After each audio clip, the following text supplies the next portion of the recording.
Introduce yourself. Okay. My name is Osvaldo Loisi. I'm Argentine. I'm a lawyer specialized in family subjects, family problems, and I work all my life as a lawyer. But simultaneously, I'm fond of psychology and philosophy. I have a degree in Gestalt psychology, and also I'm specialized in the study of the I Ching. I Ching is a very remote, very old book that was used in ancient China as an oracle.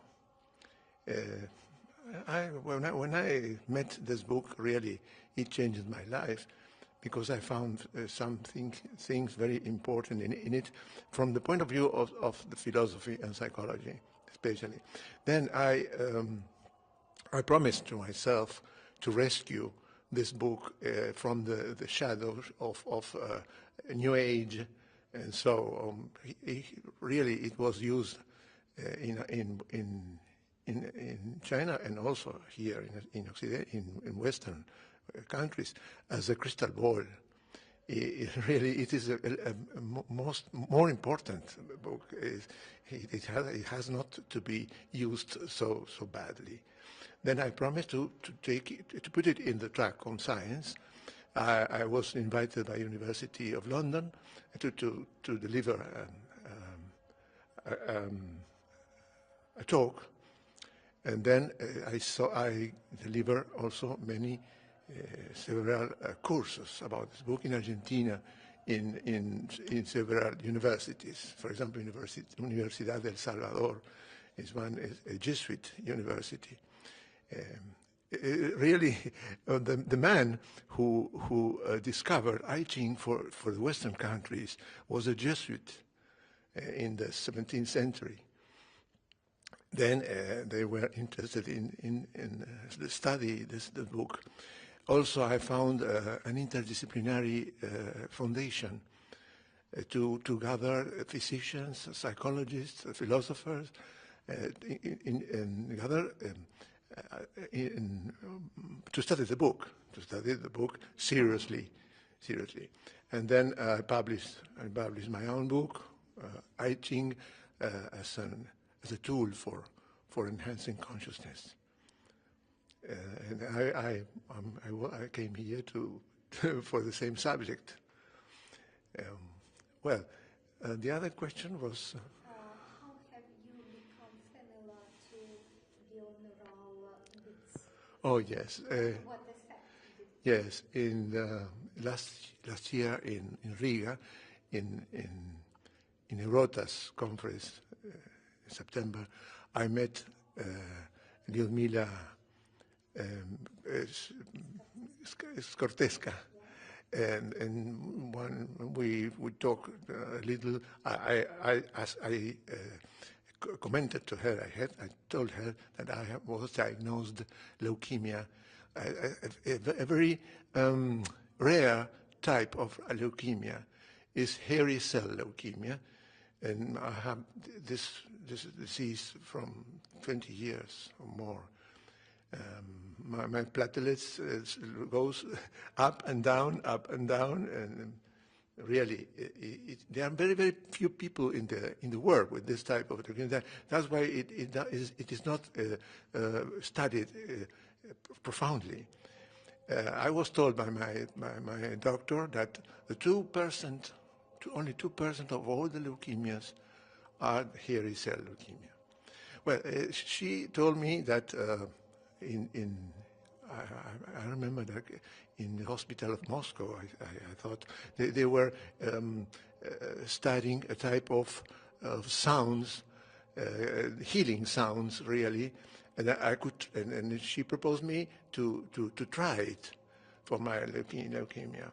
Well, I did so when I came back to Buenos Aires. I did so. She gave me the sound. And began to prove it, to test it in my own body, and the results were very, very notable, really something astounding. For example, I took two echographies of my spleen, and the spleen shrink a little, not very much, but shrink a little by effect of the sounds. I heard the sounds in the morning and at night, 2 times per day. And well, I'm continuing with the treatment.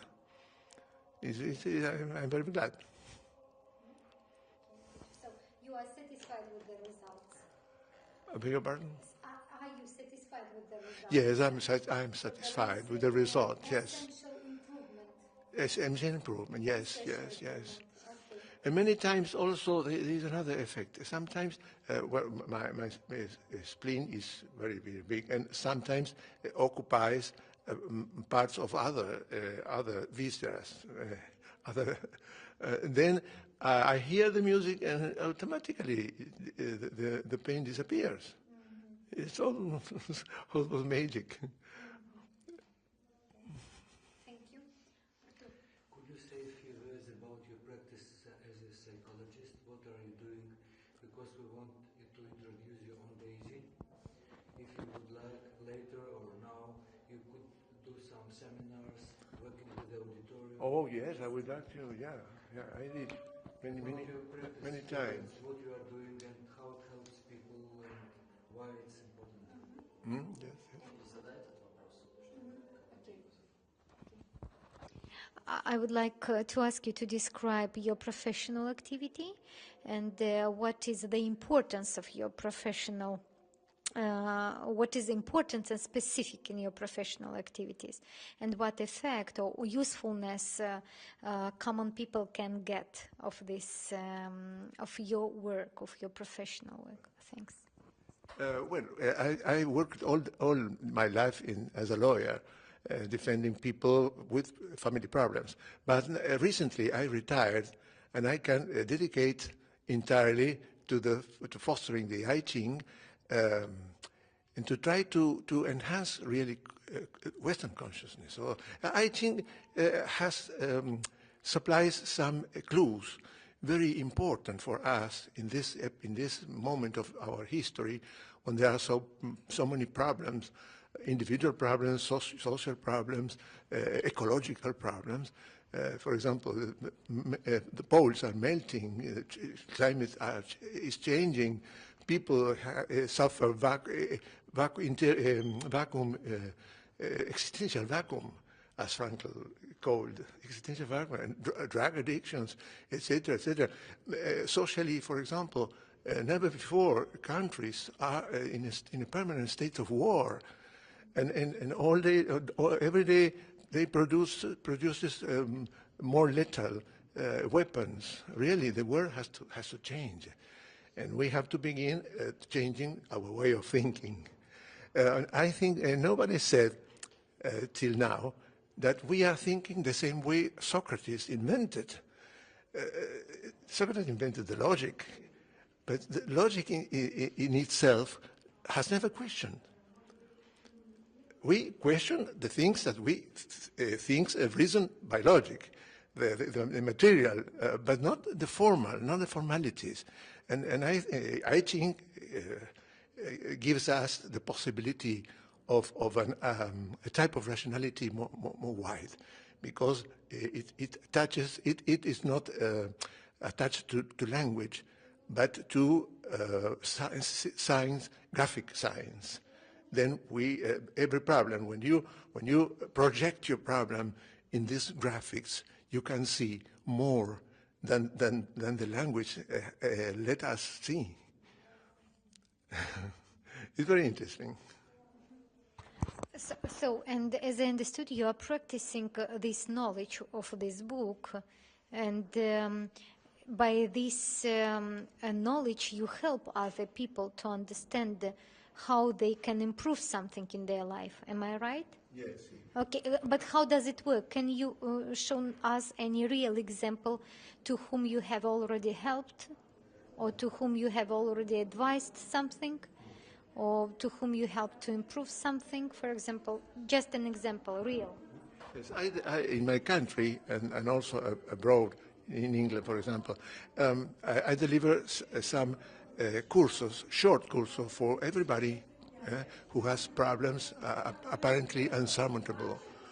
Problems that are, when a person has a problem that cannot resolve anyway, by any way, if this person makes a consultation with the hygiene, its understanding widens and can be very helpful for many people. I tried this during more than 20 years. Small groups, because the ceremony of the consultation is intimate. Small groups, no more than 15, for example, 10, 15. But it is really very helpful for many people. Thank you very much for this interview. Thank you.